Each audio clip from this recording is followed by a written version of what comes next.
Bismillahirrahmanirrahim. His Eminence, Grand Imam of Al-Azhar, Dr. Ahmad Al-Tayyib, His Excellency, Minister of Religious Endowment, Arab Republic of Egypt, Dr. Mukhtar Ali, His Excellency, Minister of Culture of Arab Republic of Egypt, Mr. Helmi El, His Excellency Professor Dr.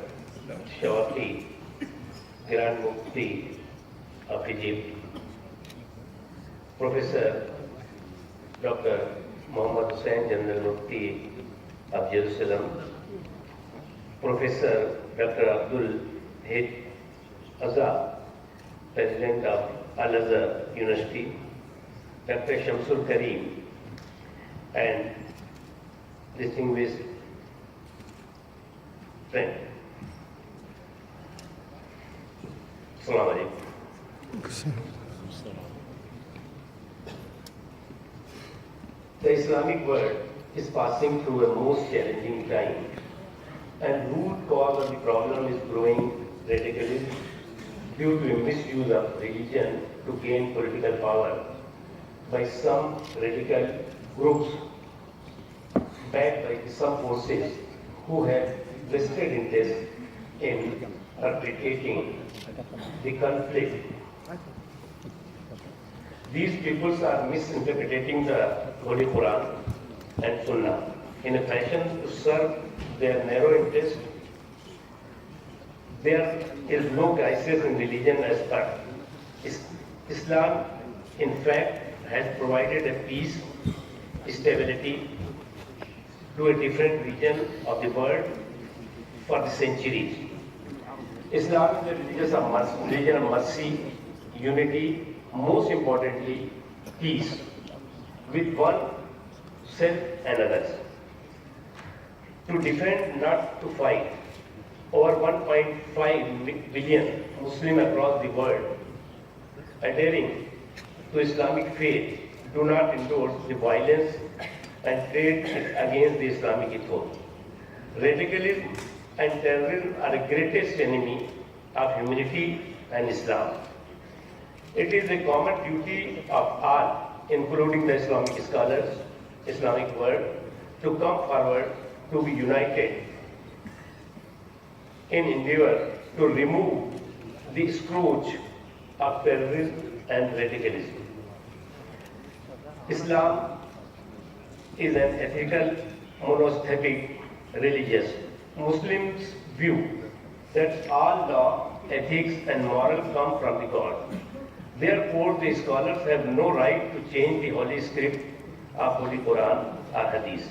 So the job of the Islamic scholar is to interpret the holy scripture through a guidance of the mainly Quran and Sunnah, so that the ethical goal of Islam general message can be established. However, one must be very clear and conscious while indulging oneself with a question of ijtihad or Islam within the sphere of the religion and religious discourse. Muslims are bound a code of conduct with the Prophet Muhammad sallallahu alaihi wasallam, peace to be upon him. He forbade the killing of the women, children, elderly in war. Prophet warned that he who kills anyone who has convened for peace will not go to paradise. In fact, he taught that justice is not only to the human, but must be shown to the animals and living things. So much so that the cutting of the green trees is banned in Islam. The message of the Holy Quran, as we have seen, is that the sanctity of the human life is to be respected, and the violation of this regard would be considered the first crime. The Holy Quran and Sunnah encourage the Muslims to respect the life and property of all mankind. Islam is a right to consider sacred whatever the person is Muslim or not. There is a number of the verses in the Holy Quran which avoid violence. Islam also forbids aggressive warfare. Terrorism above all. Murder is strictly forbidden in Islam. Holy Quran says, and do not kill a soul that God has made is protect safe lawfully. That is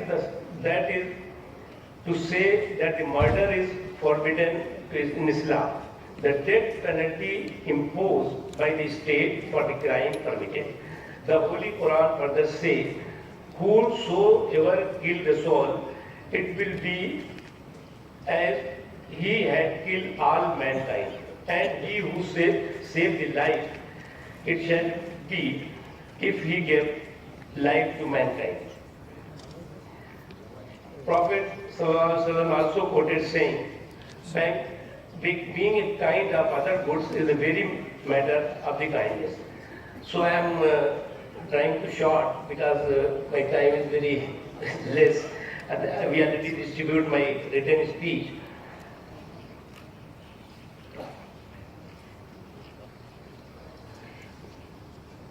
Century before the Geneva Convention was drawn upon, the Muslims were bound by the code of conduct that Prophet Muhammad ﷺ, peace be upon him, said forbidded the killing of the women, children and elderly in war. We must remember, in the 7th century, Islam was at the forefront of modernity based on principle of social justice, economic equity, gender equity and democratization of the policy.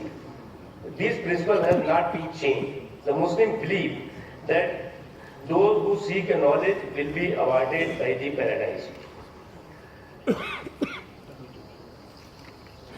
There is a need for the comprehensive approach to the problem of radicalization, including the community engagement and building the trust among the religious leaders, law enforcement agencies, social workers, local population, media, can also play a major role in this regard. This can be effectively countering the extremist propaganda to tackle radicalization, social engagement. It is also equally important to provide employment, better economic opportunity to our youth. The approach has been successful in our country, which is India, is committed for socio-communal harmony, brotherhood, unity, equality, and coexistence.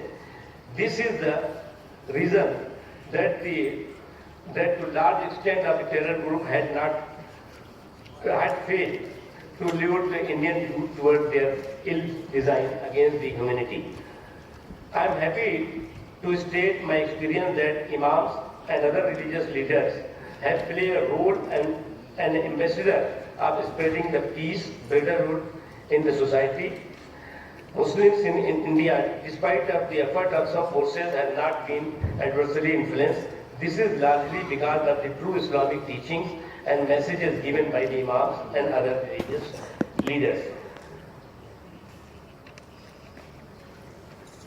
Lastly, the entire Holy Quran take up a complete text, give a message of hope, faith, peace for the entire mankind, and overwhelming message is to peace to be found through faith in God and justice among the fellow human beings.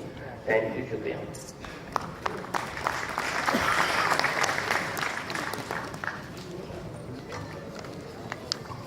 شكرا معالي الوزير.